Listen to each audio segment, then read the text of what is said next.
Hello everyone and welcome to the show. Coming up this week, a little bit more about that Diablo Netflix series, Kingsman 3's announced, Telltale's closing, and we look at the latest Joker pictures. Plus, we discuss the best way to adapt Call of Duty Black Ops to the big screen, starting at World of War and ending with Black Ops 2. We've got all that, and absolutely nothing else, on this week's Grand Pitch Thought So.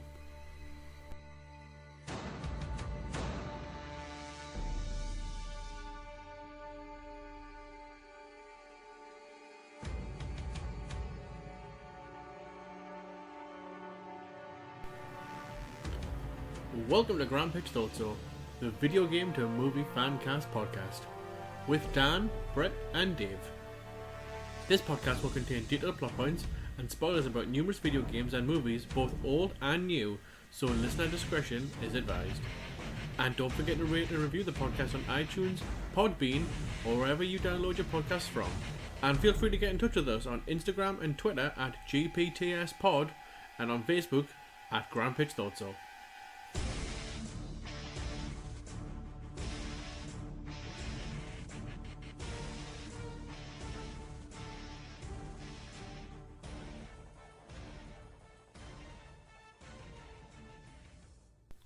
What's up everybody and welcome to the next episode of Grand Pitch Thought So. I am your host Dan Hewitt, joined as always by Brett Amer. Hello there. And by David Adamson. Oh, no wait, David's not here. But we do have a, hopefully this will work, we'll be able to get in touch with them. So Dave, can you hear us? Hello mate, how's it going? Hello boys, how's it going? It's going okay, and we're just explaining what you're up to. Yeah, no, I'm just following some of the horses. Some horses. And whereabouts is that happening? We're just going through Camp Down and heading on to Burden, just looking at some of the horses. And how many are there? Just the two. Uh-huh. There's a white one, and there's one that's African American. And it's just the two? Aye. There's absolutely nothing else happening today? No, just been following the two horses the entire time, nothing else. I'm not even fully sure it's an official show, but I'm here and I'm having a good time. Well, that's good. Well, you've got me list, so I'll speak to you about it next week and have a good one. Actually, Dave, Brett's got a question real quick. What's that? Actually, I had a quick question for you. What's your favourite breed of horse? Sorry, mate. It's dead busy here with these two horses. What did you say? No, that's fine. What's your favourite breed of horse? Oh, brown. Right. Okay. Well, we'll see you later. All right, lads. See you later. Ta-da. Oh, it was nice to hear from Dave. It was anyway. always good to hear from Dave, Yeah. even though he seems to be following two horses around Burden. Right. Okay. So, housekeeping. I know that you've obviously just said before we were going to record that you had some things to share. Yeah, we made the effort. It was actually, being the Xbox crew that we are, it was me and Dave. Unfortunately, he can't tell his side of it, like doing his horse capades. It was another Games for Gold, which is a bit of a trend for me. It's pretty much every free game that I can find are playing. So me and Dave decided to play this one.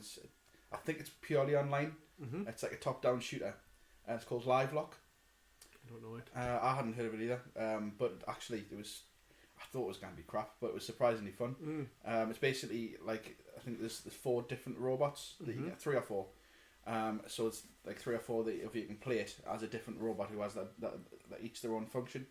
And I think you can play as many, like whichever level you want, but basically the aim is to try and get as many points and upgrade your robot as much as possible. Starts to look different and get different guns. So it's just shooting each other? No, it's shooting. It's actually going through like a level. Okay. So it's a top-down shooter, but it's like linear actual levels. I'm with you. But you can choose whichever level you want. You can start at the hardest ones. But it's like I say, the focus is actually getting your robot to the best level and as much as possible. Like mine looks completely different now than when it started. And we've only probably played 3 or 4 levels. That was pretty fun. I'd definitely recommend it. Like a lot better than I thought it was going to be. Yeah, I've just been. That's pretty much what I'm playing is the PS Plus game. So I've finished Grand Theft Auto 5 finally. Started playing Destiny 2, which is there now at the minute.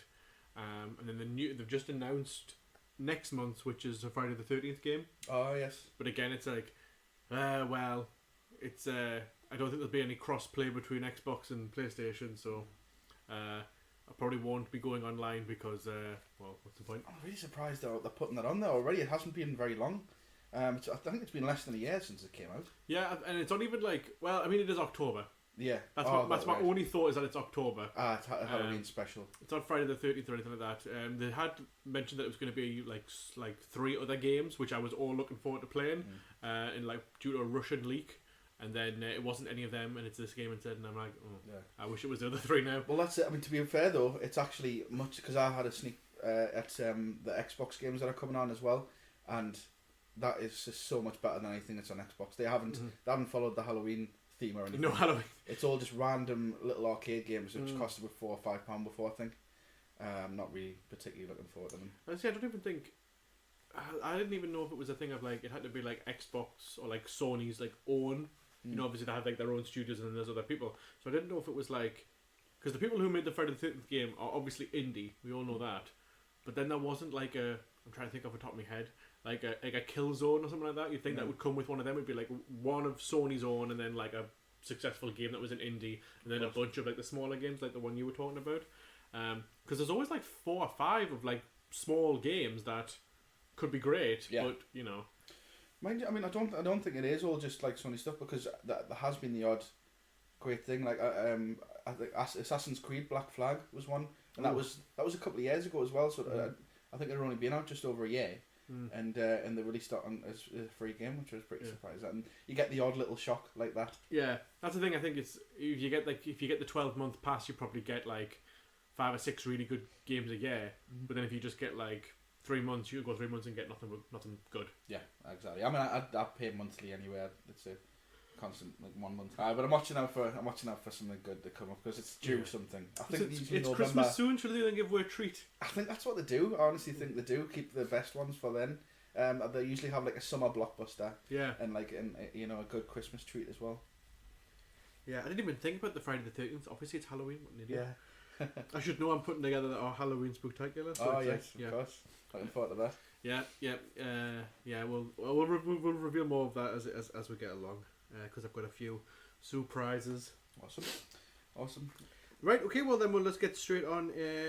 Well, actually, any movies or anything like that? Yeah. Actually, there was one. I don't know if you've seen it, and I was skeptical going into it, but it was The Commuter, starring Liam Neeson. It's on my list, so I'm gonna watch it probably this week or this weekend. I thought it was gonna be terrible. I'm not gonna give anything away, but I thought it was gonna be awful. I thought it was gonna be taken on a train. Yep. Like pretty much every other one of his films. Yeah. Taken in the snow. He did take it on a plane, take it in the snow. Yeah. It was going to be taken on a train, but it wasn't. It was actually a really clever storyline, and I quite enjoyed it. I mean, it wasn't, it has, it's a Hollywood film. Yeah. It's a Hollywood Liam Neeson action film. Exactly, but it didn't. It's on the better end. It didn't kiss Liam Neeson's arse like the other ones do. Yeah. He we got into fight scenes and he got beaten up. Yeah. He didn't. He wasn't like a martial arts expert. He was an ex-cop, but he wasn't like. That was that one Unbreakable where he had no memory yet he knew how to fight. Yeah. That was the one thing he remembered. I know how to fight people. Yeah, I think there's quite a few there. Like I think the Bourne films go down that same kind of way. Oh yeah, doesn't he like stab someone like with a pen in like the chest or something? Like the first ever time he meets someone. Yeah. Is that fish? Yeah, he attacks the fisherman with a knife. I'm sure when he first wakes up. It's definitely something to do with a pen very very early on. Yeah, definitely. But yeah, honestly, I thought it was going to be awful, but it was quite good. I actually did go to the cinema, and I saw A Simple Favor, the Blake Lively, Anna Kendrick. I don't know what you'd call it. I guess you'd call it a thriller, maybe a comedy thriller. Yeah. But it's not really funny, and it's like those like Hallmark movies that are on at like 3 o'clock on Channel 5, yes, Monday to Friday. Yeah. It's just one of them, but with the director of Bridesmaids and Anna Kendrick and Blake Lively and a few other famous people. that's all it is. It's like you could give that exact same script to some TV actors, and So it it's would like be a lifetime movie. Is Yeah, what some people would Lifetime. say. Yeah. That's it. Yeah, that's exactly what it is. Mm. With just like with a lot more swearing and a lot more violence because of what it is. Yeah. But if they took all that out, it would just be on TV, Right. and it would star like someone who was like in Smallville, and then someone who were Sabrina the Teenage Witch. Awesome. Nice one. Something like that. Sounds good. So it was. I thought it was disappointing, and I saw all the twists coming a mile away. But the wife quite enjoyed it, so I think that really sums it up. Cool. And that's not to be sexist. I think every trailer that was before the film was a film focused on women. Chick flicks. Would you call No, them? not chick. Well, sort so of, not sort like of not. not romantic comedies, but Yeah, like films for women. yeah. Like films that are like where the empowering women or putting women in the lead role, which is all good, except that the ones that I saw that did seem to play to the chick flick. It was like that kind of like the pop music, and it was all about like effectively getting a makeover, and it's like, God, even I'm offended by this, and I'm like the laziest, hairiest, ugliest man you've ever met. Like I don't care about looks whatsoever. But even I was like, God, like leave these poor women alone. There's nothing wrong with them. If they want to be lazy, let them be lazy. Yeah, I mean, I don't. I'm not a person who conforms to gender stereotypes, but I also wouldn't go and see Spice World. Yeah. Having said that, I have seen Spice World, and in fact, everyone's seen Spice World. Didn't want to see Spice World. I think Comedy Central must have got like the license for it because they played it like 3 times a week for about a month. Really? I don't know what for. It It must have makes been you some wonder anniversary. Makes you wonder if they got the views they were after for that. Oh yeah. If Yeah, they hit the those targets. Richard E. Grant fans couldn't get enough. They've had enough of With Neil and I. It must have been 1998 or something, between the 20th anniversary. Right. There's no other reason to get it. Yeah, that makes sense. Actually, Yeah. yeah. I think it might even been earlier than that, man. Oh my God, that's. Oh no, I think you're right. I think I remember reading something. Don't ask why I was reading about the Spice Girls, but I'm sure I read something that they had their first single, album, and movie within like 12 calendar months. Christ. They were so sure that they were going to be successful. And then 12 months later, they're done. Yeah. Well, pretty much. Yeah. Well, once Jerry They've left. had the revivals, but Yeah, I think there's clearly some of them want to do it and some of them don't, and you can't enforce it. No. Like it's like the same anything. Like with films, the last thing you want is an actor who doesn't want to be there because you can tell. Yeah. And it's not just like turning up on set for a couple of days and acting. These poor women have got to like dance, wear like ridiculous clothing. So So we're trying to do a nice quick housekeeping today, and somehow we've gone into Spice Girls. Goddamn Spice Girls every time. Right, let's get into some news then. Right. Fun. So, 4 nice quick ones. Nice one. One that I know you don't care about, but I've got to bring it up because it's topical for us. That Netflix series based on the Diablo games is actually animated. Oh, right. I don't think it's not going to look like, but it is going to be similar to the fact that like Netflix have got that Castlevania series. Yes. So I think there's obviously some market that they've tapped into with like the fantasy magic. So is it like a little bit anime style? Yeah, the Castlevania one is full blown anime, but it's not. As far as I'm aware, it's not done by it's not made in Japan. It's made by Americans, but it could be Japanese artists, but done in the same style, basically. It's the style of like anime. Whereas this one, I don't know what style it will be, and it could be in the same style. But again, probably for I mean, I'm not really bothered about this. I'm not really interested in the Castlevania one either. I'll watch it. I'll probably do like a 1-episode review when it finally comes out, because I'll have to start doing that once the website's up. You might surprise yourself also. You never know, but I do hate TV. Yeah. So let's get away from TV and move on to the next one. Not really, again, video gaming, but probably within our remit. Kingsman 3 Oh yeah. has been announced. Did you see Kingsman 1 or 2? I've definitely seen Kingsman 1. Yeah. Quite enjoyed it. I think I watched half of Kingsman 2. Kingsman I don't know 2 why. came on the TV, and I did not watch it. The TV. I was in Sky. On Sky, yeah. Right. And just something about it was like, I was never ever like, I've got 2.5 hours spare, I'm going to watch Kingsman 2. Yeah. It was never ever like, I think the first one was enough. Yeah. I did enjoy the first one. I didn't think it needed a second one, and it's well, I might not be able to say this until I've seen the second one, but at the moment, I don't think it needs a third one. Yeah. You never know. Yeah. Might get around to watching it one day. Yeah. Next one, bit of sad news really. In fact, this is actually Morph's come out about this just today. But Telltale has closed down. Ah, right. So they were in the middle of making The Walking Dead, the final season 3 or 4, whatever that was. Yeah. And there's only 2 episodes, so the second episode is now considered the last episode. There's a possibility that other companies will come in and say, listen, we'll help you finish the season. Because they've got obviously everything built, they've just got to sort it, finish it off and send it out, so that might happen. Other companies like Naughty Dog have reached out and said, we have positions available, if you're from Telltale, let us know and we'll give you a job. That's good. And then employees have actually started to take legal action against Telltale for effectively, and I don't know how, because they closed down because there's need money, so I don't know where you're going to get the money from to sue them. Yeah. Sue them for. But yeah, there's legal proceedings against this company. I mean, because they had contracts and they're unable to fulfill them. Now. Effectively, what I read was that they had investors, and effectively everyone one by one pulled out, right. And they needed this one last investor to effectively cover the investment of everybody, and right. They refused to, and they pulled out. So within hey everybody, keep working on episode 2. In fact, start working on episode 3 because I want to get that up as fast as we can. Yeah. To literally Monday coming in, here's an email, you're all out. Yeah. I mean, I might be wrong in thinking this way, but the way I see it is that I can understand being a bit pissed off about it. Oh yeah. But you've been given an olive branch by Naughty Dog. Take it. Don't stay in the past. I mean, I do sort of agree. The fact that they've been given this opportunity, if Naughty Dog have said, get in touch, surely that's what my focus would be on. Be absolutely. Not trying to get financial compensation. I just want to get from one job to the next. Move upwards, onwards and upwards. Yeah. If anything, Naughty Dog is a huge leap. Mm-hmm. You'd think.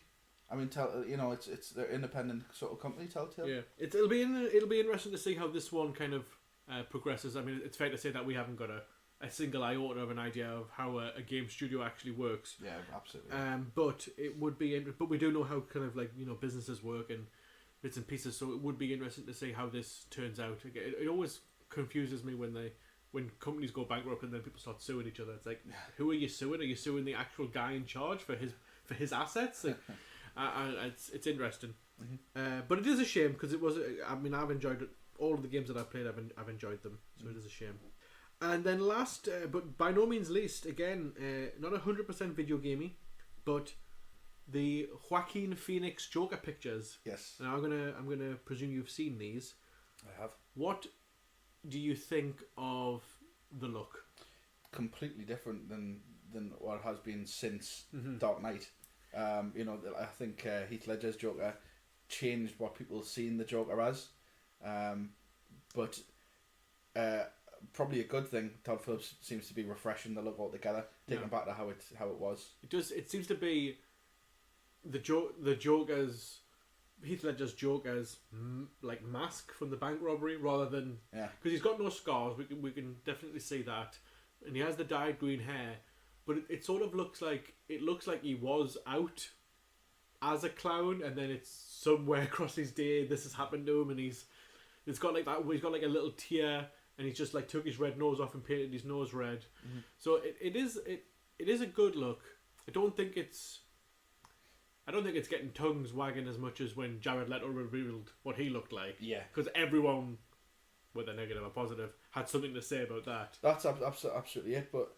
It's not all about, but also I think he's going back to the original story of the Joker, because I read the original story of what he was, an actual clown, and then something happened to him to change it. Whereas Heath Ledger's Joker and Jared Leto's Joker he wasn't necessarily a clown before. He's just a crazy git who either got pushed into something or something along those lines. Yeah, Jared Leto was clearly just a gangster. Yeah, who was I'm gonna be I'm a funny guy, so I'm the clown prince of crime. Yeah. And they were and then it was just he just ran with it. Which again, I'm sure that given a better script, Jared Leto would crush in that role. Any actor will crush in any role as long as it's well written.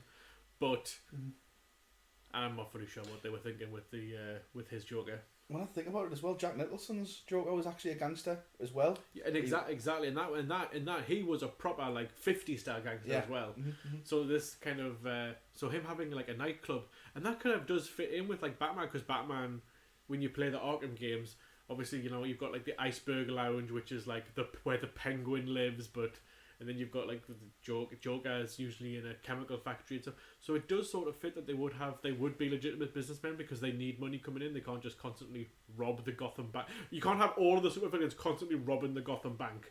Otherwise, they would just leave Gotham because there's no money there. I would close up shop if I was the Gotham Bank. Oh, for sure. Oh, if you told me if I was born into Gotham, I'd be like, no way, I'm out of here. To be fair though, if you're in Gotham, you're like, oh, this like all these crazy dark stuff's happening. But then if you go over to like Metropolis, you've got like aliens flying around, smashing through buildings. So, which by the way, I was obviously there's all different theories about it. That it's never actually said, but some people say that Metropolis is like literally 20 minutes down the coast from Gotham. Yeah. Well, I've always envisioned it as like a Los Angeles and New York. I've always seen them as like total separate coasts. Well, some people say that. Some people say that Metropolis is New York in the daytime. Mm-hmm. Gotham is New York at night. God, that's the last thing I need. There's more complications. So there's that, but also like people mention your theory as well, but also they're saying that they're literally half an hour away from each other, because there's times where I think in Batman versus Superman, for example, people are just there, and then in the other place. There is a thing. I think there's a bit where in the like they're in a park or something, and it's like they're like, we need to get him away from Metropolis, get him into Gotham Harbour or something like that. Yeah. So just drop a line. This is how much I looked into it actually. It goes back to Superman. Is it Clark and Lois, the series from the 90s? Oh, with Dean Cain? New Adventures. Yes. I think Lois actually looks out of the window in Metropolis and says, "Oh, I can see Gotham from here." Done. $40,000 of research well spent. Absolutely. So, what have you been doing? Have you just been watching loads of Clark all day? Yeah. Look at all these notes I've got. You mentioned Gotham once in that 10-year run. God. There was a rumour that we're going to bring that back as well. Really? What, that series? Yeah, that series, but not them. Although I would love that. Like Dean Cain, like putting on the underpants on the outside and stuff. What a great show.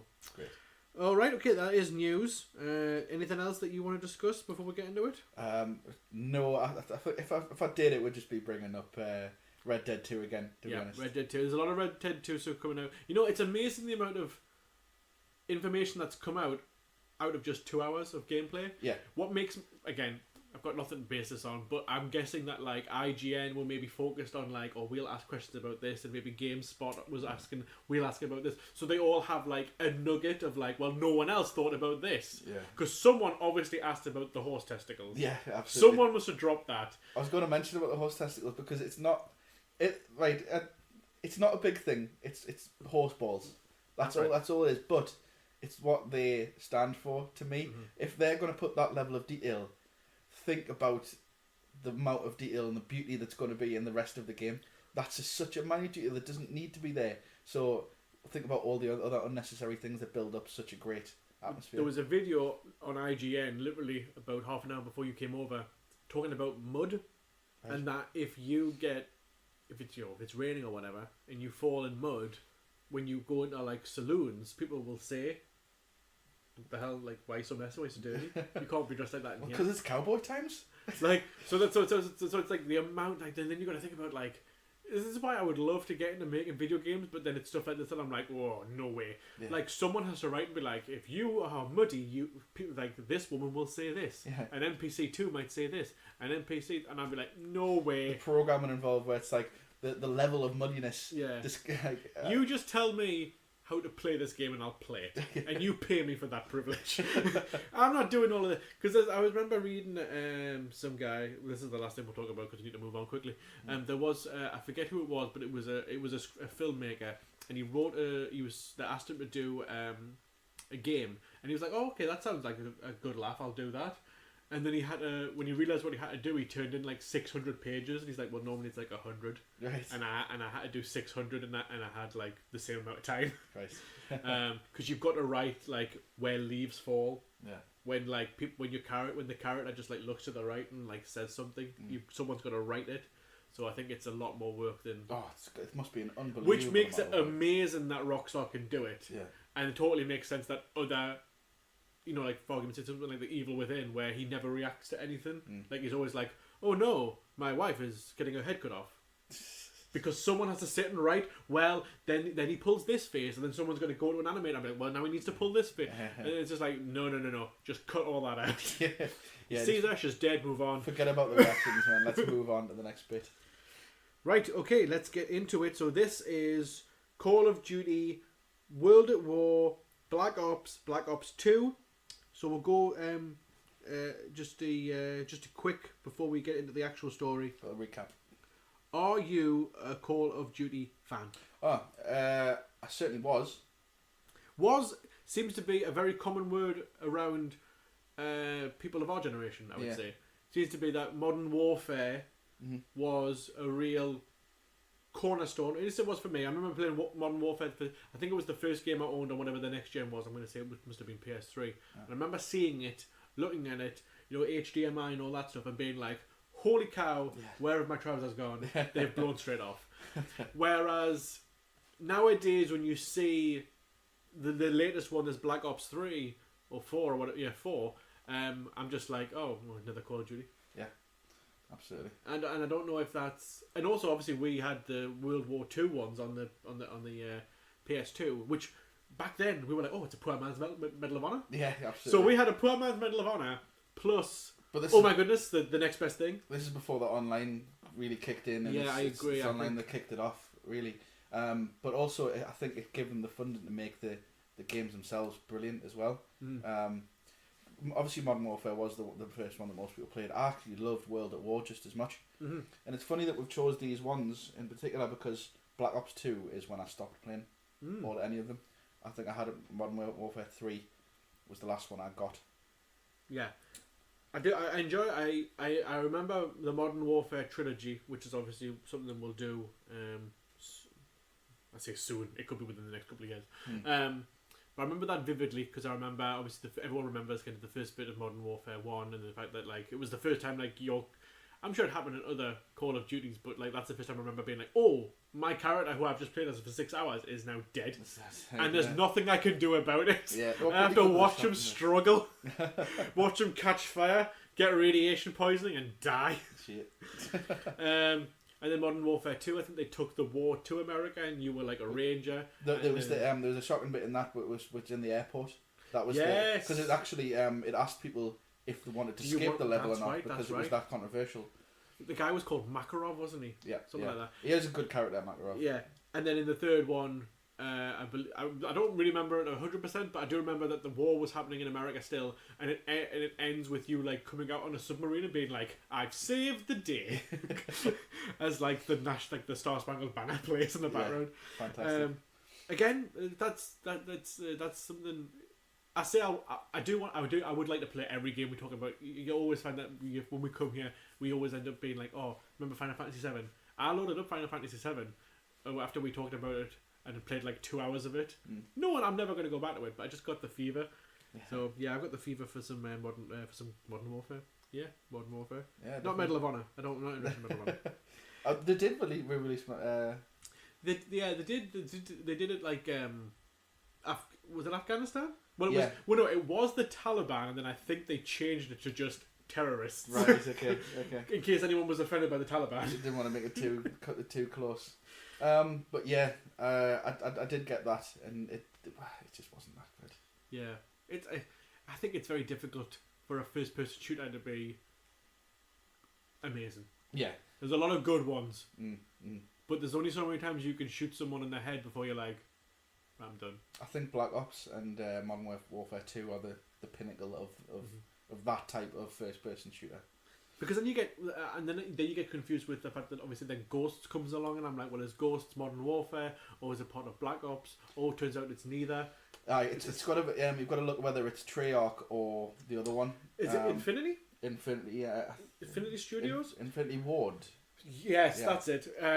Because I think Treyarch also did the Call of Juarez game, Oh yes. Gunslinger, which Yeah. is like one of the best first-person shooters ever. Yeah. Infuriates me every day that it's not on the PS store for the PlayStation 4. Or that they didn't make another one. Or that they don't make another one, or that I'm telling you now, like if anyone knows anyone at Treyarch or Ubisoft or wherever, I will write that movie, I will film that movie in the northeast of England with nobody actors. Like I love that game more than it. Like I say more than anything, you know.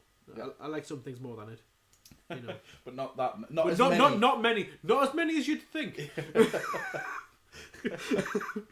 I mean, only maybe like a couple of hundred things, which Yeah, in the grand scheme of things is not a lot. Yeah, Call of Juarez Gunslinger is in the top 1,000 favorite things on planet Earth, Christ. up there with breathing, sunglasses, and gin and tonics. You'd think breathing would be higher up than the You'd list. think, wouldn't you? I can get a machine to breathe for me. Yeah, I feel the same way. I've played every single one, including Black Ops 3, back when I was renting games. I only remember the Modern Warfare trilogy, really. I remember bits and pieces about I think Black Ops has the bit where it's you get in a helicopter and fallen sun players, and you're like, oh, I really feel like this is I feel like I've seen this before. Yeah. There's a little little twists and turns in Black Ops, which I thought was good as well. Yeah. Yeah. Well, and we are going to get into it. Yeah, I didn't think I'd go too far. So let's we'll start with and again, I didn't even think about this until I actually looked at this up. That two of the main characters from Black Ops are in World at War. Yeah. And World at War for me, I ended up playing that one late because I think it was right in the gap between. I'm gonna say between generations. I'm gonna guess it was 2 and 3, but it could have been. Yeah, it must have been 2 and 3. It wasn't on 4. No. So it was 2 and 3, and I think I had a PlayStation 2 still, and I was like, well, I'm not gonna buy anything new. I'm gonna wait for the PS3, Yeah. and then I think I got a PS3 and got World at War for like £4. Right. Yeah. And I was like, and I do remember playing it and getting stuck on a level where effectively people just kept coming at you and you had to shoot them. But I didn't realise you had to like go up the hill at the same time. So if you didn't go up the hill, people just kept coming. I played that for a solid 30 minutes before I was like, right, that's it. That's what this'll do. I mean, a godsend of the internet is that you can look stuff like that up. And obviously there's other fools like me who fall into that trap. But like 10 years ago, if that had happened to me, that would have been out the window. Remember when we had the PS2 and it wouldn't play ball, so we hit it with a baseball bat, hoping that would somehow fix it. I was just about to say. And sometimes it did. I was just about to say, you don't need to tell me of your temper back in the day. Oh, there's nothing that gets me more than when a PlayStation or like when technology thinks it's better than me. Oh, I'll show a Terminator what's what. Speaking of World at War, though, I mean, obviously, you know, Modern Warfare was the most popular series. Whenever they brought out the World at War ones, and so I did hear people say, "Oh, when they're just going to bring out the next Modern Warfare, I'm not interested in this." But I loved World at War. I thought it was great. They had the Nazi zombies. Was that when zombies started? Yeah, for the World at War, the first one. That was Nazi zombies #1, and then obviously they brought Modern Warfare 2 out, and they didn't have that. All they had is like the missions. So were they already doing separate studios then, do you think? Yeah. So one of them was focusing on one was like, we've got a niche in zombies, and the other one was like, this is the best part of what we're doing. But then again, I also was absolutely class at the online at that point as well, and I was so much better at World at War than I was at Modern Warfare. Do you want to take that cigar out your mouth before you start talking again? Well, no, that's the only people who really like these things at the end of the day is when they get a good run on it. That is true. Like I said, I've never had PlayStation Plus before. I had it for about 3 months when I first got the PS4. I've only recently got back into it. It was free on the PS3, but I never really used it. But that's the only time I've ever played Call of Duty online. Yeah. But yeah, World at War, it fell in the middle for me. I think I played it when it was old, so I think I didn't think much of it because it was so old. I think I might have even played Black Ops already, so. Right. Seeing people who I'd already thought of as like dead didn't even click in my head, but when I saw this, I was like, "Oh, that does sort of make sense." Yeah, that's it. It wasn't polished like the other ones. Basically. Yeah, well, it was clearly still using PS2 technology. Yeah. They just up-resed it for PS3. Absolutely. So World at War. Now, we've cut out the Americans in Japan because they don't actually fit into the storyline that we're doing, which is the Alex Mason storyline. I think that's kind of the through line really of all the games. Although obviously Alex Mason doesn't turn up in World at War, he wouldn't even be born, I think. No. So the story of World at War starts at the Battle of Stalingrad on the Eastern Front on September 17th, 1942. Soviet private Dmitry Petrenko regains consciousness in a blood-stained and body-filled fountain just as German troops execute his comrades. When they leave, Dmitry meets injured Sergeant Viktor Reznov, another survivor, who tells him of his mission to kill German General Heinrich Amsel, who was responsible for the massacres and crimes. They meet up with the remainder of Dmitry's unit, who are about to assault the general's communication post, and during the assault, Dmitry manages to kill Amsel and flees. And Dmitry and Reznov jump into the Volga River and escape. Now, 3 years later, which I thought was very odd, 3 years later, Dmitry just happens to be captured by German soldiers and just happens to get saved by Reznov. Right. What a stroke of luck. It's almost like someone wrote it. Dmitry and Reznov then pilot, they team up, they then pilot a tank together, pushing through the last Nazi line so the Soviet troops can board a train to Berlin. They head into the underground and start fighting German soldiers around the platforms until a sudden surge of water fills the tunnel. Dmitry, unable to avoid the oncoming tidal wave, almost drowns. Meanwhile, back in Germany, Reznov drags Dmitry out to regroup with Soviet infantry. Reznov, Dmitry, and the remaining Soviet soldiers enter the Reichstag, clearing it of its German defenders and reaching the rooftop. After a final showdown on the top floor to reach the Nazi flag, Dmitry is shot by a dying German soldier, whom Reznov kills with a machete. Although wounded, Dmitry manages to plant the Soviet flag, signalling the Soviet victory and ending the war in Europe. Very, very Saving Private Ryan. Yes. To be like, for our hero to be shot and like nearly killed by a nobody, as opposed to like the big bad. Yeah. Again, another classic kind of turning its head on things to be like, oh, the big villain. They kill like early on, and then it's just about winning the war. Yeah. Like there's no like it's just about winning the war after that. Yeah, you know, it's like it's the minor detail of winning the war. It's like that guy killed my wife. Oh, he's dead. Right, let's go win the war. Yeah. Whereas I feel like, trying to think, like The Patriot, when Mel Gibson kills that guy, that's what wins the war. Yeah. Or turns the tide of the war, and you're like, no way. Yeah, no way that these two dudes like solve the American or British war. No, and there's not many film storylines that you're going to be able to see that happen with. I think Inglourious Bastards is the exception. They actually do something that would be mega effective in ending the war, but I don't think two guys are going to be able to make it. Okay, so World at War. So we've got I have as Dave said on the phone call, I have his list. So we've got Private Dmitry Petrenko and Sergeant Viktor Reznov, who obviously, as I say, end up in the Black Ops later on. So, who do you have for Petrenko? Petrenko. Who is like Viktor Reznov's, I guess he's his second in command, really. I was not... you were not prepared. Prepared to give you the answer yet. You make me sick. Let me give you Dave's then. Yes, let's have Dave's. So, Liev Schreiber. Liev Schreiber? Liev Schreiber. No, Liev Schreiber doesn't... He comes up quite often on this podcast, but doesn't often come up in films. No. I don't know if... Remember when he was Sabretooth in that Wolverine film? I don't know if that's just like sullied his name somehow. He is in that TV show about... Is he a lawyer? Yes. No, he's not a lawyer. He's... He does like behind the scenes jobs for celebrities. Oh. Essentially.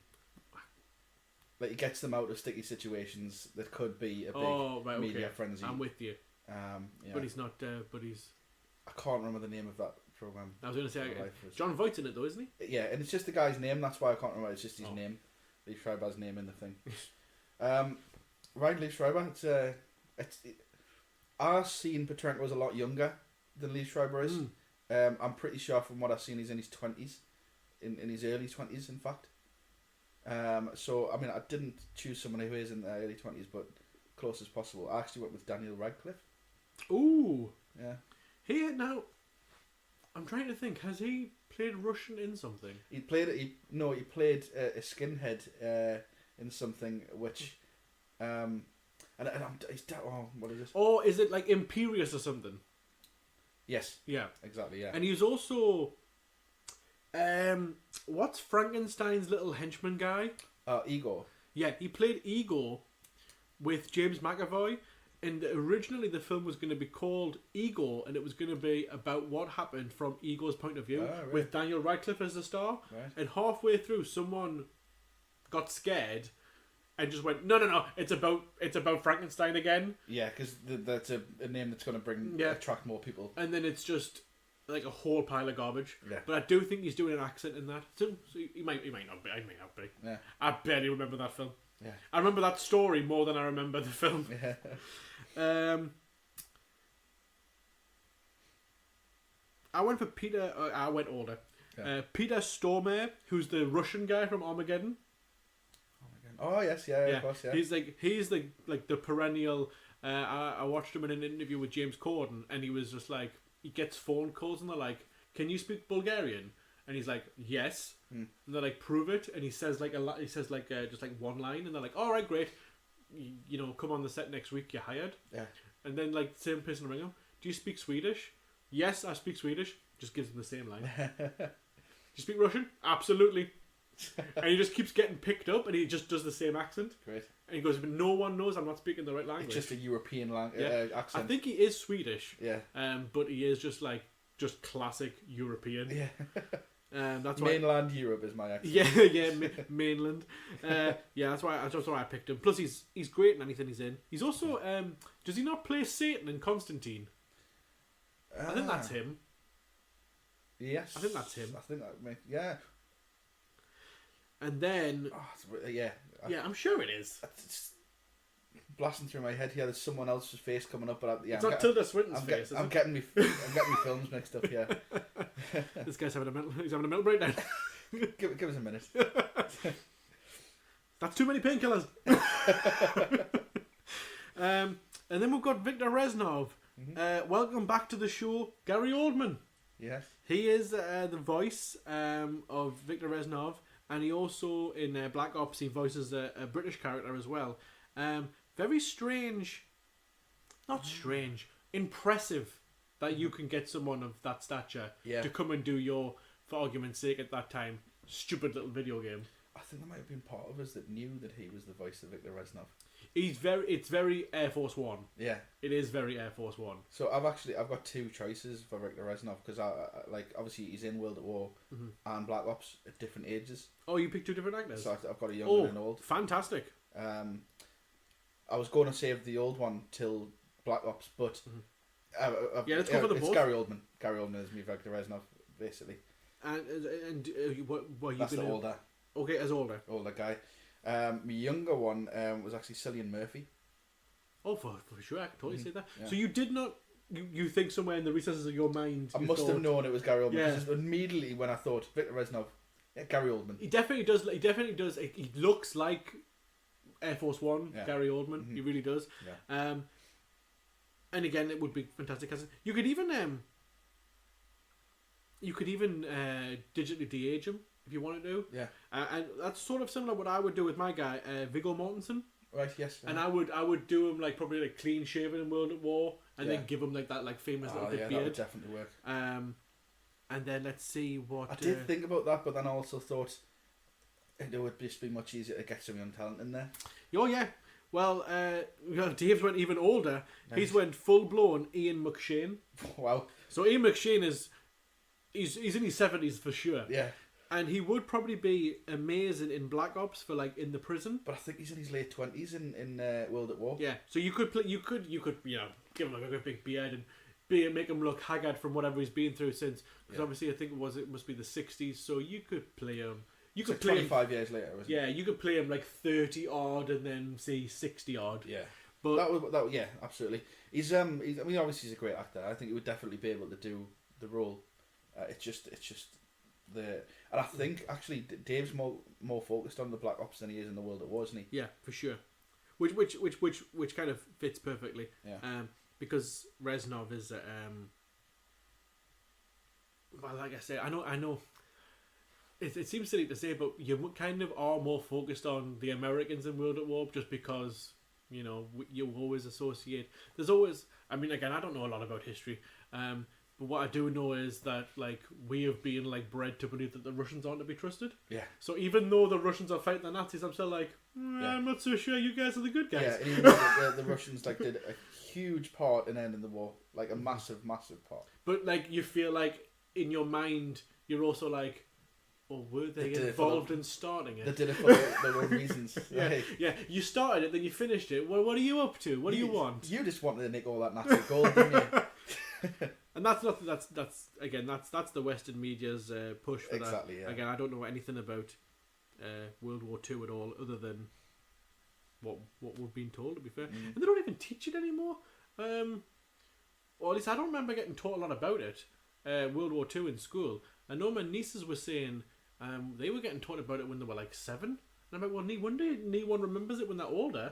You learn about it when you're 6 or 7. Well, they're not going to go into gory details, are they? And they can't really go into like this happened to this, and this person got assassinated, because you can't tell kids that.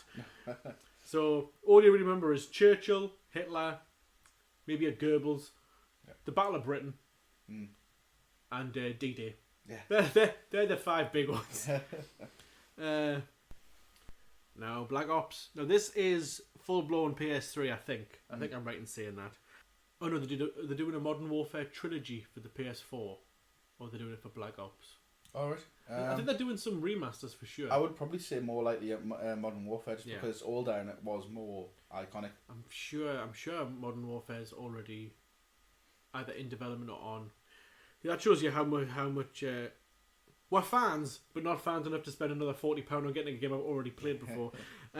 So, Black Ops. We continue in 1945. Reznov and Petrenko are sent to extract Friedrich Steiner from a Nazi base in the Arctic on behalf of the Red Army General Nikita Dragovich. However, they are betrayed by Dragovich, who tests Steiner's nerve gas known as Nova 6 on Petrenko, killing him. Reznov is spared the same fate when British commandos attack.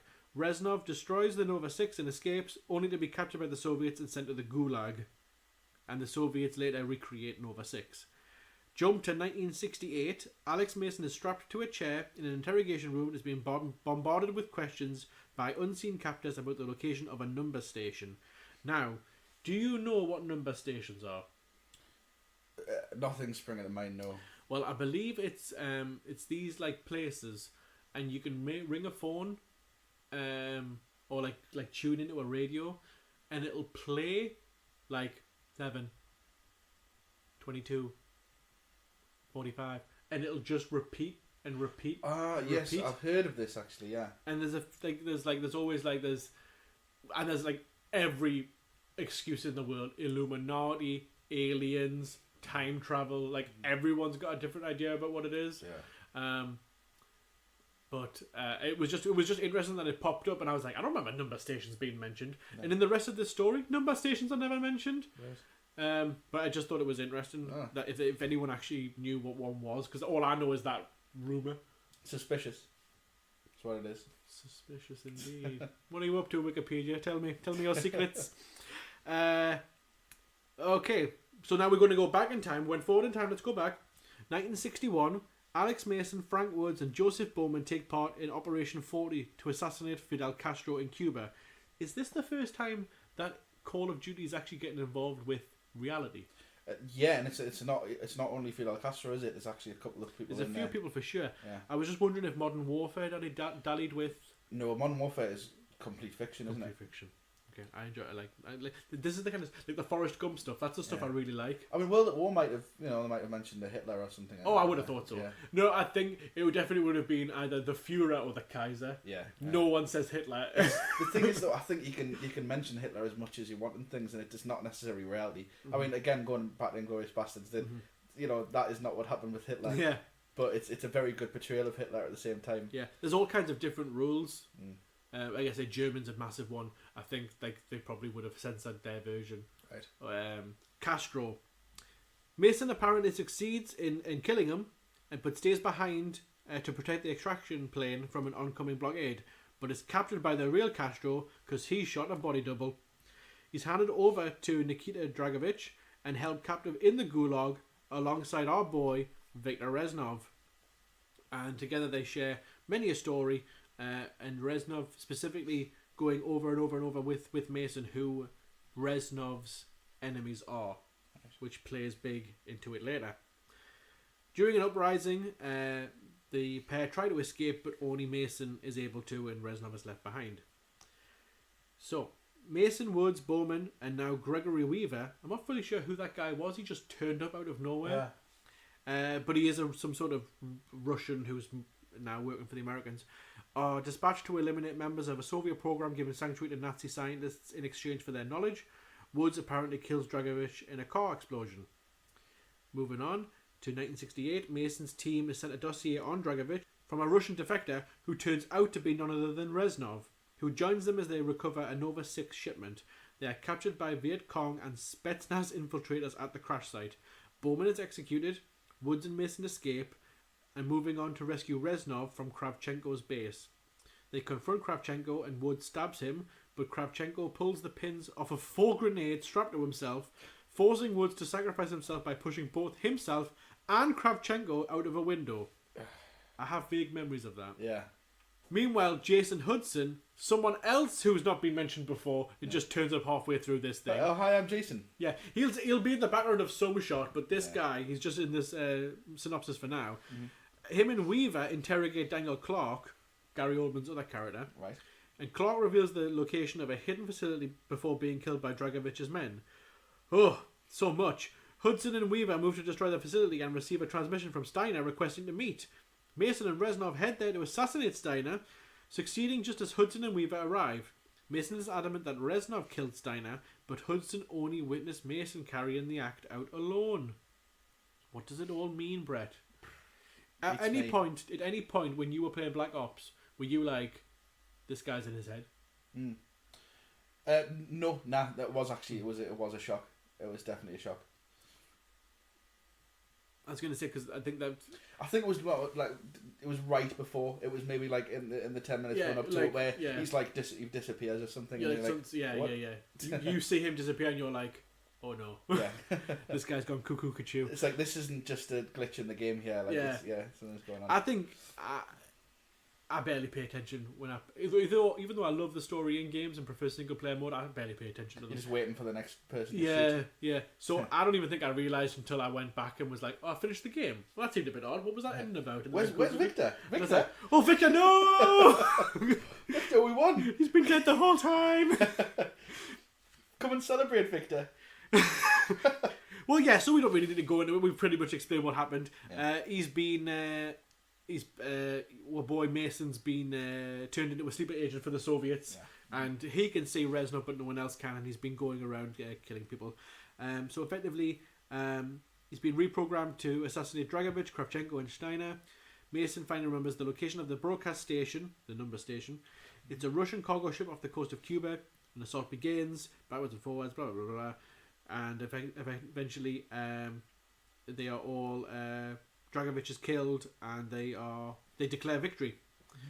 But this is what's interesting. I didn't know this either, but apparently there's archive footage of President Kennedy prior to his assassination on November 22nd is then shown in the game, which reveals Alex Mason is among the onlookers watching Kennedy disembark from Air Force One, which wouldn't make sense because he should either be in the Gulag or he's like supposed to be a goodie. So the question is, why is he there? Yeah. And then his presence and Dragovich's taunt before his death suggest that Mason may have carried out his initial programming to shoot and assassinate President Kennedy. Wow. And then a hidden message within the game reveals that Woods wasn't blown up by Kravchenko and is incarcerated in a Hanoi Hilton. Right. I didn't get any of that. Apparently that's something that's within the game, but I didn't get any of that. Yeah, I mean, you have to really look into these things. You shouldn't have to research this. Yeah, you shouldn't have to. Why am I going to do all the work? Yeah, Call of Duty. Exactly. I mean, you guys did do like a 10,000 page script, but why have I got to do all the work?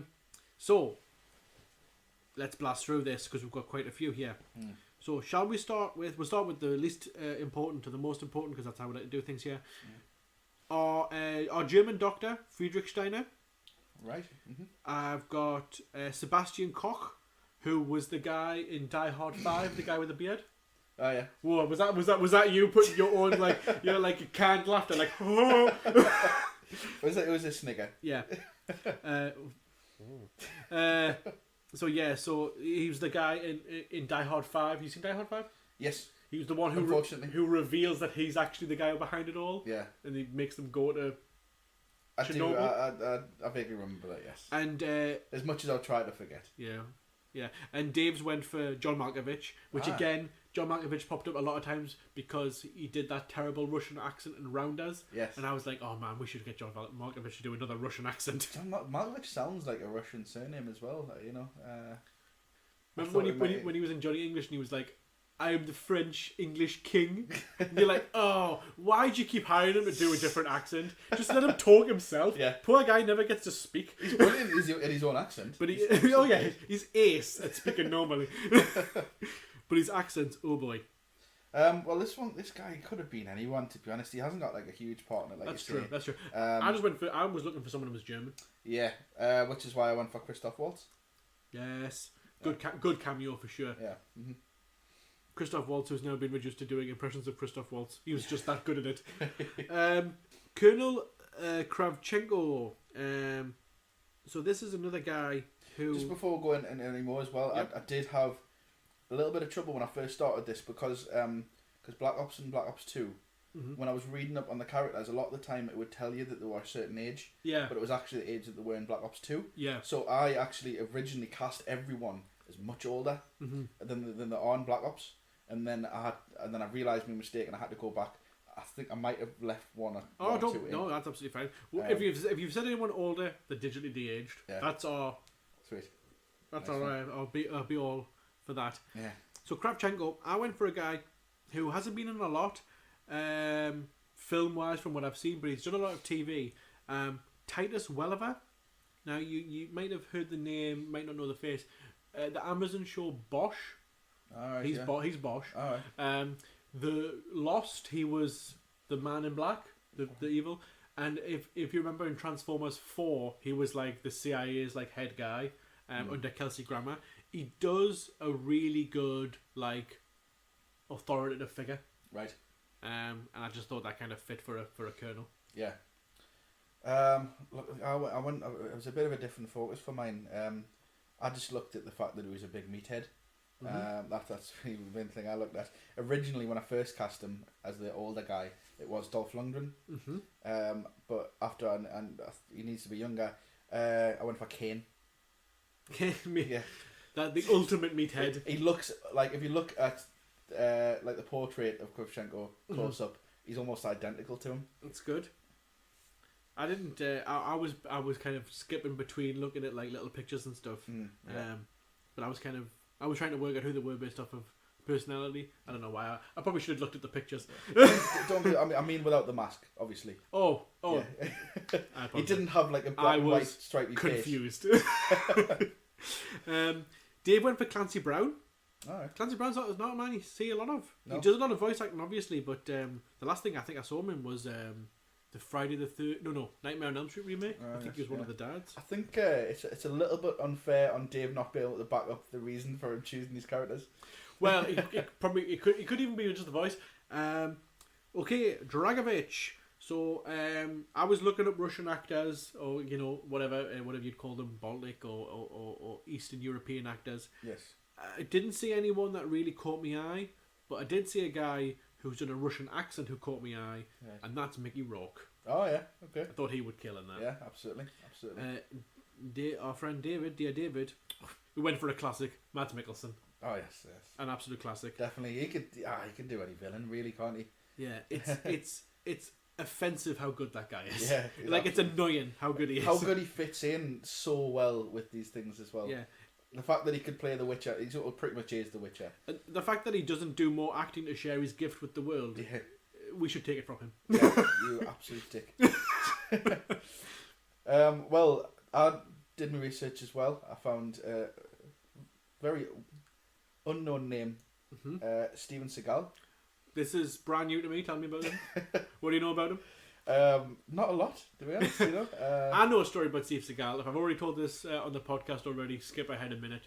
or listen again. It's up to you. Just listen, man. He was the Glimmer Man with Brian Cox, actually. Oh yeah, Brian Cox shout out. Brian Cox. Glimmer Man. They do a whole fight scene in a restaurant, I believe. They're gonna they do this and do this and do this and do this. Steven Seagal walks on the set. Hey guys, what's going on? All right, Steven, you're gonna do this. You're gonna do this. You're gonna do this. You're gonna do this. And in the end, you're gonna throw this guy out the window.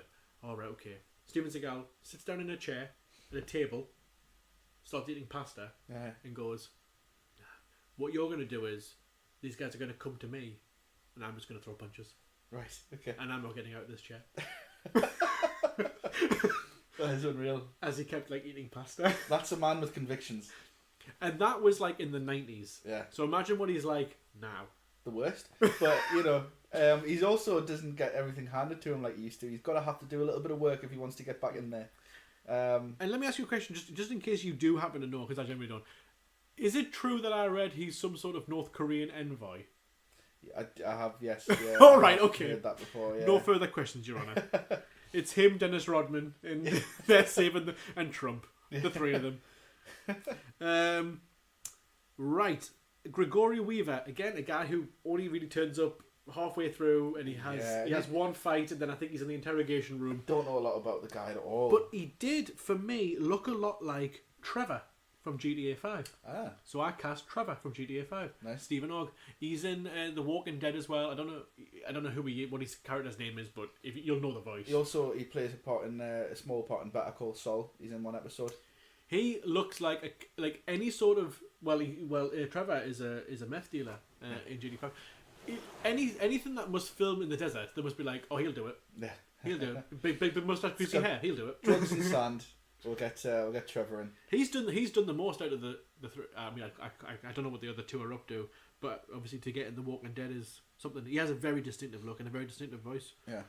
I'll blast through what Dave gave were. Oh, again another guy who isn't actually Russian, but has played a Russian before. Karl Urban. Oh yes. Uh-huh. For me, one of the most underrated actors in Hollywood. Simply because no one ever thinks of him first. Yeah. No one's ever like, oh, we're doing New James Bond. Have you thought about Karl Urban? Yeah. That's never been said. But if you can get Karl Urban in your film, he's amazing. I struggled with this one myself to the point where, you end up looking for things like really specific things. And I found someone who is actually fluent in Russian. Oh, great. And he would suit the look and everything well. Eli Roth. That's fine. Yeah, that's fine with me. Eli Roth, I do. For some of the things I've seen him in, he's perfectly fine. Yeah, some of the things aren't as good, but that's the same with any actor, really. Absolutely. So and now I knew this one was going to come up. Joseph Bowman. He is voiced by Ice Cube, so the big thing is to think about his son straight away. Yeah. Dave has. I was betting you had. Yeah. So I went different. I went for Anthony Mackie. Oh yeah, cool. He did come up for me as well. I did not know that Ice Cube. Yeah. Voiced him. No, having played that game, I would never have bet in a million years that was like that guy. But again, it must have been in the back of my head because I did. I cast his son. Well, when I saw a picture of him, he does have the classic it's shaved tight, the beard's tight. It does look like Ice Cube, but not in the face. Yeah. But the head, if that makes sense. Yeah. Right, Frank Woods. Now, this is a guy who's a stone cold maniac. Mm-hmm. And he's the guy who gets the big old beard in Black Ops 2. So I cast a pretty boy who does kind of have a similar look as if he was a pretty boy. Joe, I'm going to murder this. Joe Manganiello. Manganiello? Nope, swing and a miss. It might just be Mangiello. Right. Okay. And I know he was Deathstroke at the end of Justice League. Oh. And he was also in Magic Mike, but he's also been in some Arnold films and stuff. So he's a great big beefcake guy. He is a comic book fan, so he would be up for doing something fun. He has done comedies and stuff like that. But I just think this would. I think his big thing was True Blood. I think he was either a villain or a co-lead in True Blood. Yeah. But I think he's a good little actor, and I think he would kind of fit the being in the 60s, run and gun, blowing things up, not caring about anyone, and then playing aging him up for Black Ops 2. Yeah. I'll quickly just go through Dave. John Bernthal, who's a great at playing a soldier. No problems there. Why not? Happy days with that. Why not? I went with the. I mean, the same kind of direction as you started with there, like kind of pretty boy look. Tom Hardy. Yeah. Give him that great big beard. Yeah. He has that kind of beard in. What was it? Was it Bronson? He has a beard at one point. Taboo? Oh yeah. Yeah, that TV show. He didn't even have a beard in that. Yeah. Okay, Jason Hudson. So this guy's a white collar. Yes. He's a suit and tie kind of guy, but he's also someone not to be crossed. So I thought about Michael Keaton. Oh yeah. I'm glad you went down that way because this was one of the ones that I'd went in with the older generation and I've left it in there. Yeah. But I still thought he would have been good. I'll let you do Dave's first if you want. He went for Eric Bana. Eric Bana. Oh yeah. Who again is like another great actor. Yeah. But no one is being like, who should be the new James Bond? Eric Bana. That is a brilliant shout, Eric Bana. Eric Bana could have played like 3 or 4 parts in this actually. He was a soldier in something though, wasn't he? You know, remember that? It's not this, but remember that Lone Survivor, and it was like Mark Wahlberg, Ben Foster, Taylor Kitsch. It was like 4 guys who you're like, they're all interchangeable, like any one of them. I'm sure Eric Bana's been in something along those lines. Yeah, it might have been like the Thin Red. It might have been really a long time ago, like the Thin Red Line or something. Yeah, but he's been in something as a soldier. I'm sure he has. He would definitely fit, man. In fact, I'm thinking of other places he could fit in now as well. Kiefer Sutherland. Well, he was the voice of the corporal in the American part of World at War. Oh, really? So the guy, because obviously, I think back in World at War, your character didn't talk, whoever you were.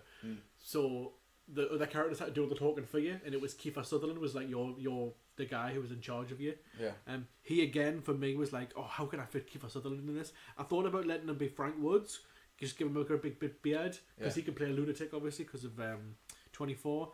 But yeah, he didn't quite make it in. No. Now Alex Mason. Now this one was a little bit tough for me.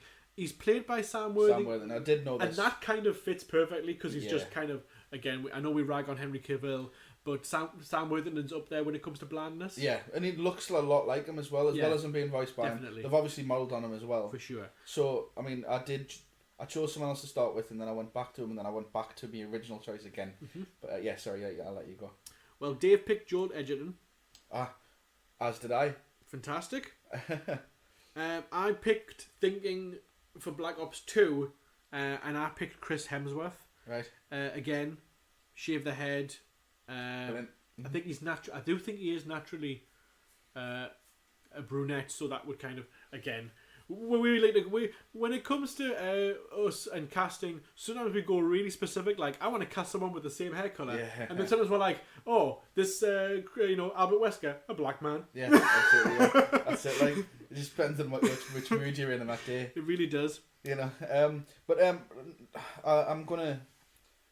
With that one, like I said, I did choose Joel Edgerton. It's quite funny that we both chose that because he is a random. So who was choice. the other guy you went for? Sam Worthington, no, Joel Edgerton was was the two choices, but I'm going to go with Sam Worthington again because there's no reason where he couldn't do it. Like, I think so. He's got the voice. He's still young enough to do it. He's got the perfect looks for it. I do believe that if you did a Call of Duty movie, you'd be well within your rights to be like, I'm just going to cast the guys who did the voice. Exactly. Yeah. And then the people who didn't have voice actors, that'll be. Or if the voice actors have got too old or something, or if they definitely did not have the look in the slightest. That's true because some of these, people. I think some of these games must be getting on. Well, one was on a PS2, so it's got to be getting up a 10-year-old. World at War was 2007, I think. Ooh. God. How old do you feel? I might be wrong actually. How old do you feel now? No, I might be getting that completely wrong. It might be 2010. No, 2007 rings true. To be fair. Yeah. There's no way we were still playing PS2s in 2010. Surely not. Yeah. Although having said that, actually, I just heard the other day that they've stopped making from next year. So 6 months' time, they're going to stop sending, making or producing even digital release for the PlayStation 3 and the Vita. Really? So that Vita must have been a total bomb. It's like if it's lasted as long as it has. So for the PS3, it will be effectively dead. Wow. And I'm sure they've stopped producing something else. For argument's sake, it's not this, but it's something like the Wii. They will never make another new Wii. Yeah. It's over. Really? Something like that. Well, for the original Wii. Yeah, Right, yeah. okay. That like it's. Well, I know that they've stopped the online service for the Wii completely already. So it might have been that I saw because something. Well, that's been a while though. Yeah. I put my Wii on sort of 6 months ago, and you can't download any games. Right. I couldn't even get onto the online service to download the games I already bought on it. Did you do a prayer for your Nintendo that hasn't been fed for like 10 years? No. No, I'm glad he's there. I've forgotten about it completely. For honest. But now that you think about it, oh, Ruffles, why? Nah, still okay. So we'll blast through Black Ops 2. I do have another like full page to go through, but let's just kind of get the main bits. Effectively, a new villain turns up called, let me get this right, Menendez. Yes. And effectively, he's been, Raul Menendez, and he's been hunted down by the original team, who are now older, probably on their last ever mission. Mason's pulled out of retirement from his son David, and he's teamed back up with Woods and Hudson, and they go off on a mission, and effectively, Hudson is killed, Mason is killed, Woods manages to survive only just, and it's revealed that Woods killed Menendez's sister, and that's why he wants revenge. And I think Menendez is like, I'm gonna leave you, to die slowly, so that you can see what I'm able to do, in the future. A very long game, seen as like Frank Woods is like in a wheelchair with an oxygen tank by the time you meet him in Black Ops 2. And effectively, Menendez is successful. So David Mason grows up to become the new head of a team. I think there's a couple of people in there. There's Salazar. There's a Chinese person called Zhao. There's Harbour, and effectively they're going around trying to find a programmer who's going to stop Menendez using a computer to effectively start a new Cold War and crash all the markets. What did make me laugh is that they take refuge on the USS Barack Obama. I thought that was funny. But effectively, Salazar betrays them, and Menendez is successful. And well, I'm not fully sure what it is, because obviously World War III happens in Modern Warfare, but I'm going to presume that this must be like the second or third Cold War, but it's also an active war. I mean, it's possible that though that the timeline with it being the different studio is completely different. Oh yeah. No, I was just wondering whether it was both studios actually ended up doing World War III. Yeah. But this is definitely a Cold War, but at the same time, he's using drones to attack people, so it's kind of odd. Yeah. But effectively, in the end, David does kill Menendez, but the people who are kind of follow Menendez do continue to spread the anarchy by like crashing systems and causing a global insurrection. Mm-hmm. So, again, a classic, not shy to be like, oh no, you guys actually, your personal story, win, you killed the guy who killed your father at the cost of planet Earth. Right. So again, something that you wouldn't see in a film. No film's going to end with that, like, except for Infinity War, but no film's going to end and cut to black and that's it. Yeah. And be like, oh, there's no sequel. Yeah. Yeah. Because at the time there wasn't. Infinity War's got a sequel, they can do that. Yeah, oh yeah, for sure. For sure. So Raul Menendez, I went for Wagner Moura, who is the guy who plays Pablo Escobar in Narcos. Oh yeah, cool, nice. And again, he is it seems to be like a TV level actor, so I thought it's like he would be good, like under the radar. Yeah. Whereas if you come storming in with for argument's sake, an Al Pacino, people are going to be like, "There's the villain." Yeah. Dave went for Edgar Ramirez, who I've brought up before on this show. He played Versace in the American True Crime. Not True Crime. Is it American Crime Story? Yeah, that's it. Did you see the OJ one of that? Yes, that was. I preferred the OJ one. I thought it was absolutely as well. I didn't actually watch all of the second one. Yeah, but that's Sterling K. Brown again. I'm telling you, man, watch out for this guy. Yeah, absolutely. Even though he's been on TV for like 10 years, watch out for him. He's coming. So you've got Menendez. Menendez, yeah, I went for. I think it's hard to pronounce. Damian Bashir. Yes. Who is Bob in The Hateful Eight. Yes. He's also the priest in The Nun. The Nun. Yeah. Damien Bashir is an interesting case because he's got Adrian Brody syndrome, which is he's won an Oscar, but he's not actually an amazing actor. Right. So then he's like, well, I've won an Oscar, so I want 20 million, and they're like, no, You're not that good. 50 million. Yeah. No. But the thing is, even though he's won an Oscar, he's still not a huge name either. Well, neither's Adrian Brody, to be fair. It might be something to do with the fact that you can't really pronounce his name. Yeah, it's interesting to be like, Oscar winner Damien Bashir plays Bob in Inglourious Bastards. Yeah. You're like, okay, it's Tarantino, that makes sense. He also plays someone in Alien Covenant. You're like, he plays someone in Alien Covenant. Yeah. He's also the priest in The Nun. You're like, the low budget Conjuring film? Oh, Damien Bashir, what went wrong? But same with Adrian Brody. I've seen some terrible films with him in. Yeah. Absolutely terrible films. But again, I think it's because he's just I don't know. I'm not his agent. He's made more money than me, so whatever. Okay, so David Mason, Chris Hemsworth. Mm-hmm. So I picked Liam Hemsworth to play his son. Brilliant. That was my. We've done that before, and it works. There's no reason why not. Yeah, I'm sick of it's now in my favourites actors who could play father and son / brothers. Yeah. David went for Ansel. I think I'm going to get this one. Ansel Elgort. He is Baby Driver. 100%. Nice one. So with this one, obviously, like I say, I was with Alex Mason. I was chopping and changing between Sam Worthington and Joel Edgerton. Mm-hmm. So once I was thinking, while I was thinking Sam Worthington for Alex, I was thinking Joel Edgerton could be David. Mm-hmm. But then when I went back to Joel Edgerton as being Alex, I think, right, okay, I'm going to think of some completely different for David. And I think I was on a Hateful Eight sort of mindset. I went for Channing Tatum. Yes. He could play Joel Edgerton's future son. Oh yeah, for sure, 100%. Yeah. And I think Channing Tatum is another one of those actors who is just waiting for someone to actually give him a franchise. Hateful Eight was, I think, the best, the meatiest role he's ever had. Mm-hmm. For me. I thought, bloody hell, he's actually a good actor. Yeah. Like, he's what has he had before that? 21 Jump Street and Magic Mike. And well, his franchise that was supposed to kick off was G.I. Joe. Right. Okay. And they killed him off. That was never going to happen. And replaced him with The Rock. Yeah. It's again.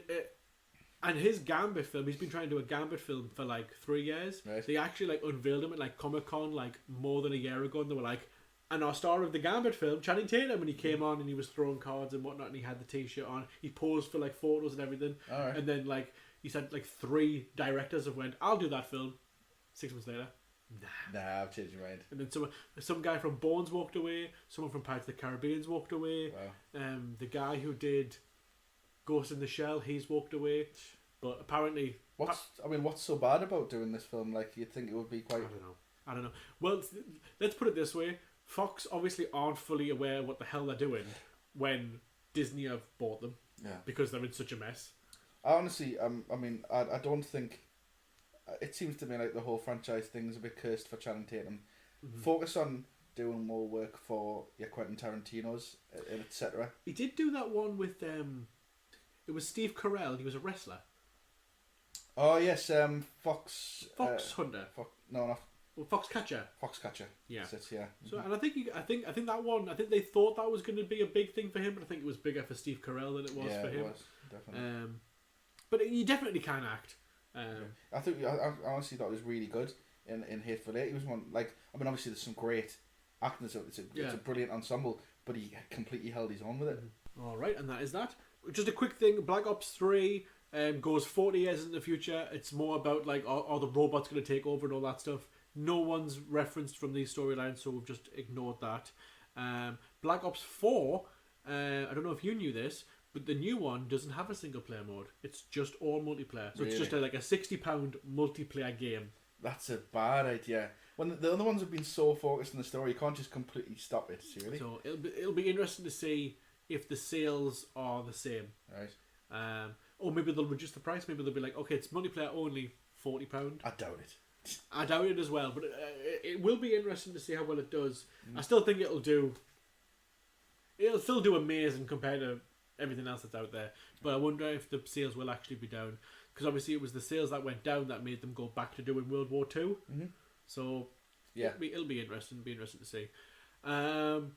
So movie wise, director of the second Sicario movie, we've already discussed this, is apparently attached to do it, and he wants Chris Pine and Tom Hardy to be in it, which kind of, obviously we've spoken about Tom Hardy on this casting.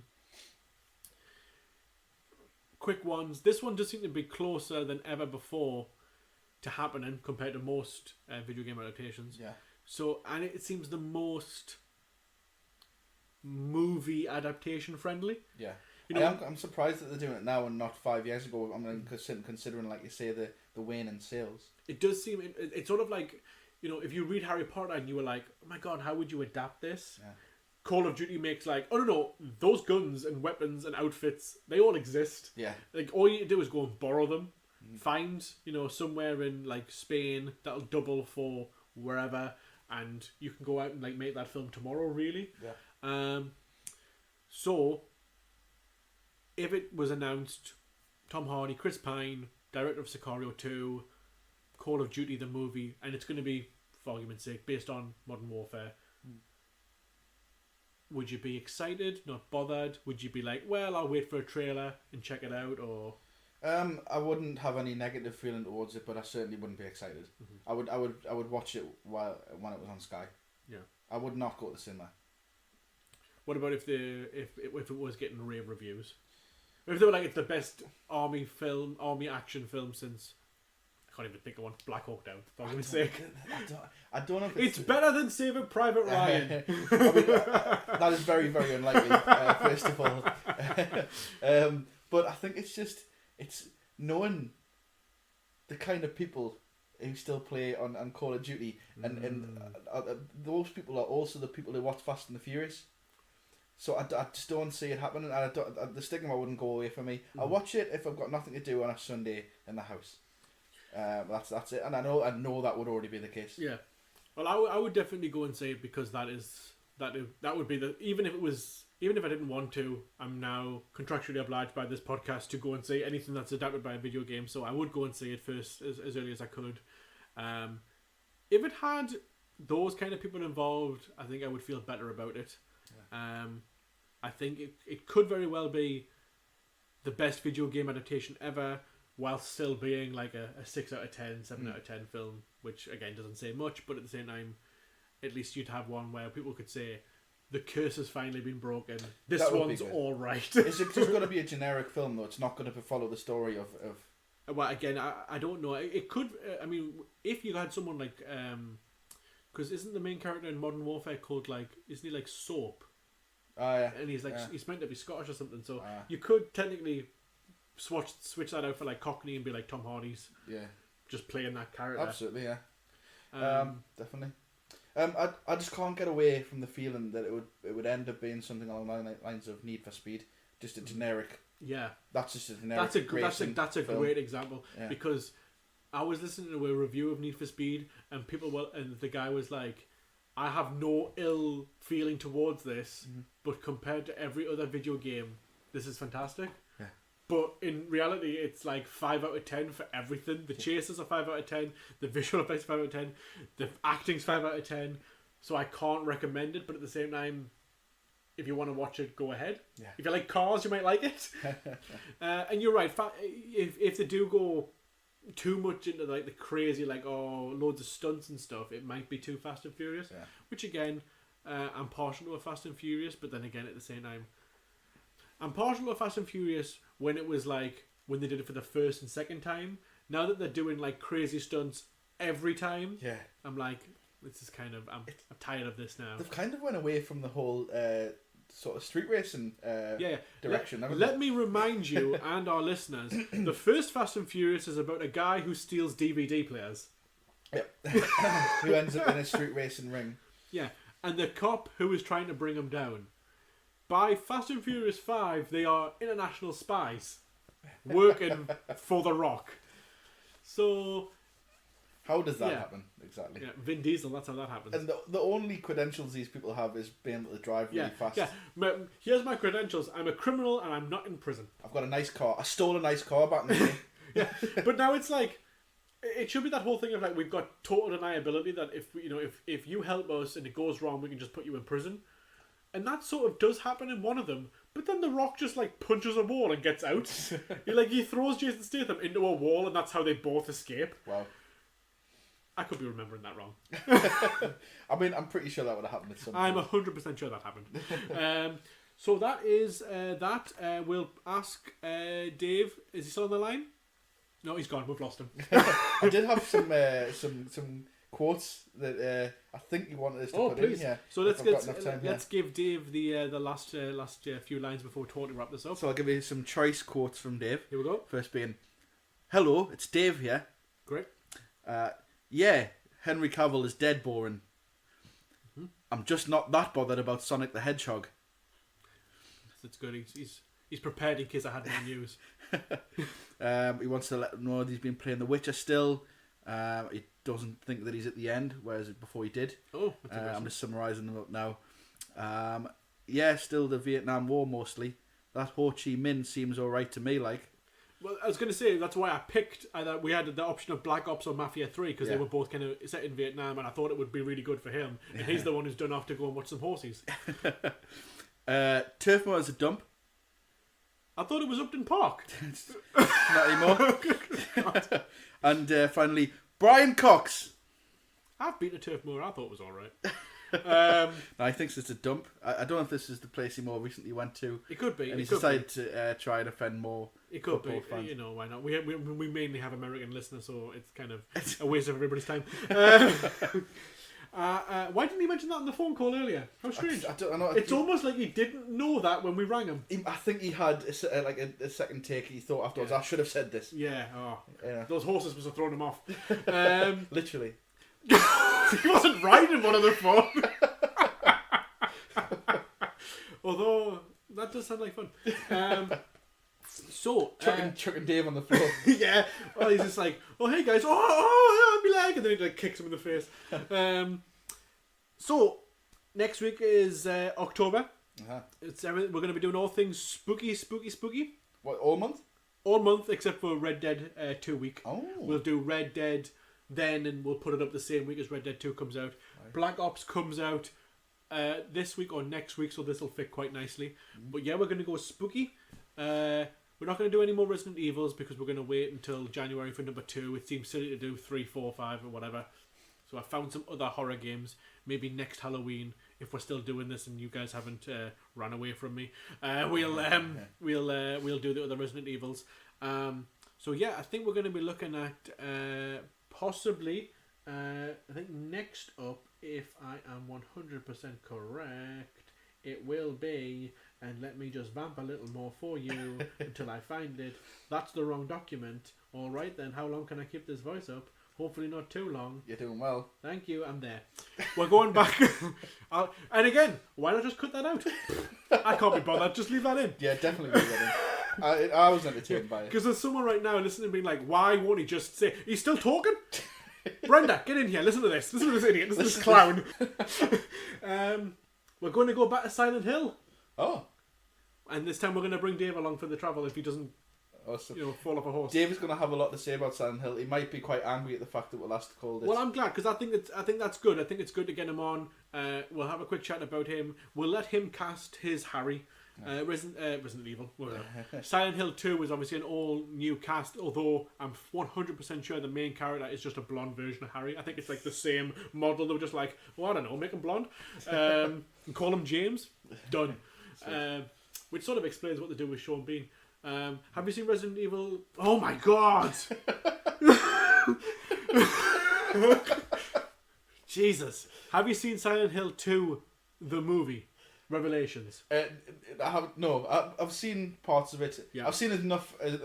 YouTube a few clips. Yeah. We'll have a chat about it next week because we'll not have another chance. I've seen as much as I want to see it. I'll do some more for the sake of the podcast. I've seen it all the way through. Malcolm McDowell turns up at one point. I'm not fully sure why. Right. Okay. But I love Malcolm McDowell, and if anything he's in is great.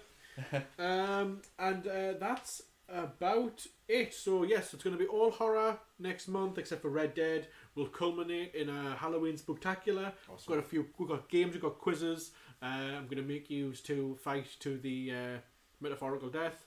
And that is that. Anything else before we leave? Absolutely not.